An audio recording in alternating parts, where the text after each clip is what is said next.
Welcome to Turning Hard Times to Good Times. I am your host, Jay Taylor, and I'm speaking to you from New York City. It's the 28th day of July, 2020. I do like to remind you I'm the author of a newsletter, Jay Taylor's Gold, Energy, and Tech Stocks. You can sign up for that by going to miningstocks.com. ChenPicks.com is a recommendation of mine. Chen has done extremely well advising his subscribers and making money for his family as well. He is in the biotech space as well as the energy and mining space as well. Those are areas that Chen has developed quite a specialty in. So you might want to consider signing to his letter. Go to chenpicks.com. Also, I'd like to encourage you to send along your questions. Any comments or questions, whatever you might feel about this show, send them along to questionsfortaylor@gmail.com. Questions, the number for taylor@gmail.com. And as far as our sponsors go, we're very grateful to them because without them there would be no show. Our sponsors this week are Great Bear Resources, Benchmark Metals, Hannon Metals, Irving Resources, Novo Resources, Sitka Gold Corp, and I want to welcome NV Gold this week as a new sponsor to this show. NV Gold has a number of properties in Nevada, but under the leadership of Peter Ball, who will be with me in the second segment of today's show, he will talk about an exciting new project that they picked up known as the Exodus Gold Project in British Columbia. It is certainly worth noting as well that Dr. Quentin Henning is a director and an advisor to NV Gold, and so it's always a Henning project is always something that yours truly likes to take a look at, given my confidence in Dr. Henning. And speaking of him, I am really pleased to tell you that Lion One Metals will be joining this show as a sponsor starting next week. Now, that company appears to be in the early stages of a massive alkaline gold discovery in Fiji, as Dr. Quentin Henning has discussed on this show in the past. Last week, Lion One announced a 12.7-meter intersection grading 46.14 grams of gold in a very deep hole in what is considered to be, or believed likely to be, a feeder zone. Now, I spoke to Dr. Henning last week about this intercept, and he indicated that what they are seeing at this point is confirming his hypothesis that they do have the possibility of a major alkaline deposit, which are typically very large, high-grade systems, and there are several of them in this part of the world. The Tuvutu project in the Fiji Islands, and there are others around. These are typically 10-plus million-ounce deposits. There are no junior companies with anything like this other than Lion One, at least as far as I know. Mostly it's major mining companies that pick up on these projects, and indeed at some point in time, I'm sure that's going to be the case with Lion One too, although it should be noted that Lion One does have, actually already does have, permits in place to go ahead and mine. They were going to mine on a smaller scale, very high grade, very high margin project, especially even at much lower gold prices. But then along comes Dr. Quentin Henning and has this idea that they could be something much, much bigger, and it seems as though that's what's starting to develop. So Lion One moved very nicely on that news last week of that 12.7-meter intersection grading over 46 grams per ton. Well, I've been writing my newsletter since 1981, Jay Taylor's Gold, Energy, and Tech Stocks. And a couple of days after the assassination of Anwar Sadat was when I wrote my first letter, and back in October 15th, 1981. The focus has always been on the need for honest money in the form of gold or silver if a nation is to remain not only prosperous and secure, but also enjoy liberty and justice for its citizens. Before Nixon removed gold from the dollar in 1971, America had a very strong middle class and a very egalitarian income distribution. But now we are on the precipice of losing the U.S. dollar as the world's reserve currency and seeing the greenback enter the dustbin of history. At least that's a theory that, a belief that Alistair MacLeod has, and he will be with me in the second half of today's show to discuss that and other related issues. And I hope and pray that Alistair is not right about that, because I think if we lose the dollar as the world's reserve currency, there will be upheaval and disruption around the world, not only in America, but around the world, as major changes would be in store if that's the case.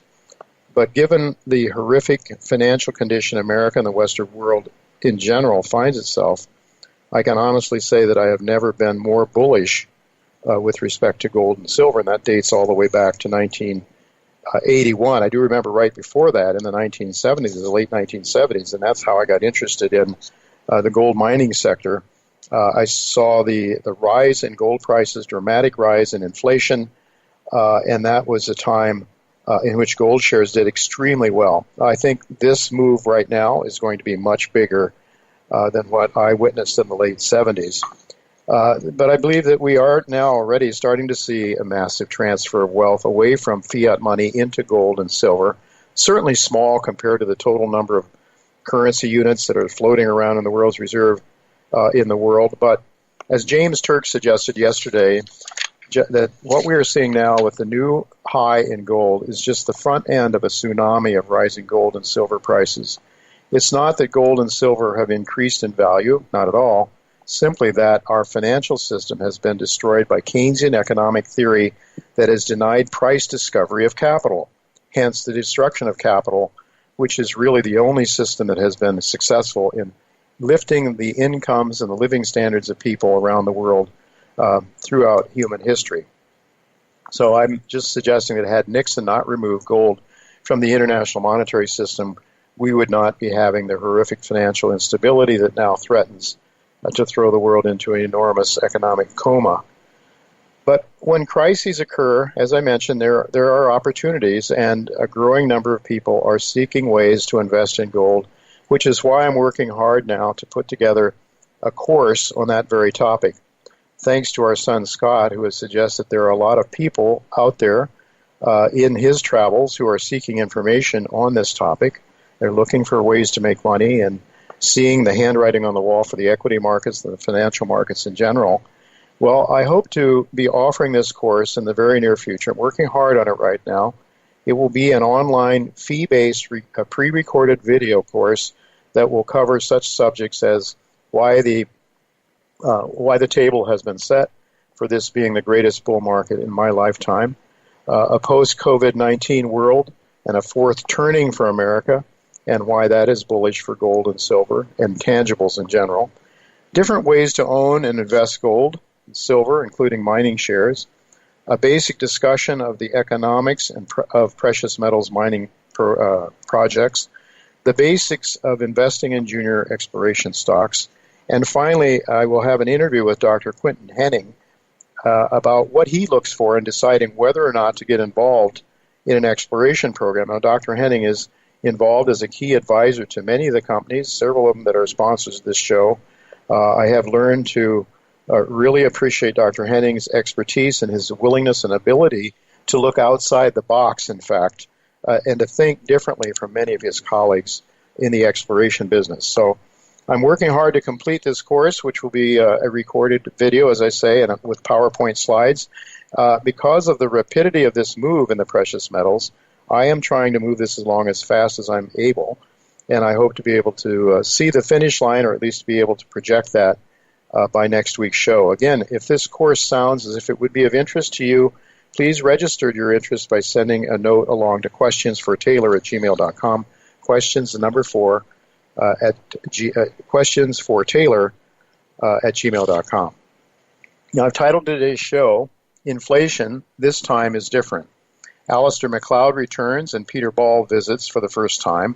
Michael Oliver is not with us today as he is moving to a location in Colorado where a very strong Second Amendment is honored.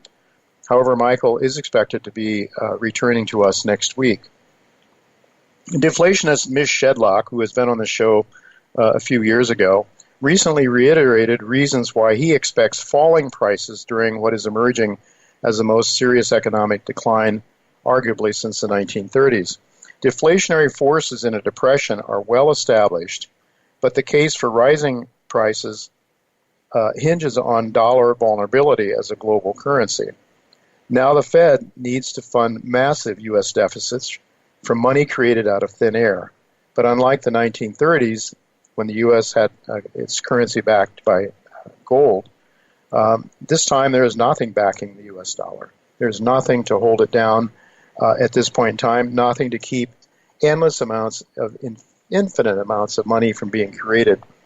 And the gold backing now that we have is a tiny fraction The gold backing, the gold that the Treasury owns, is a tiny fraction relative to the unit of currency that we had in the 1930s. Well, Alistair believes that the dollar's days are numbered, not only as the world's reserve currency, but even as a useful domestic currency. Alistair will make the case for why Americans may be in for a rude awakening of a massively higher cost of living and the need, like never before, to own gold and silver for wealth preservation.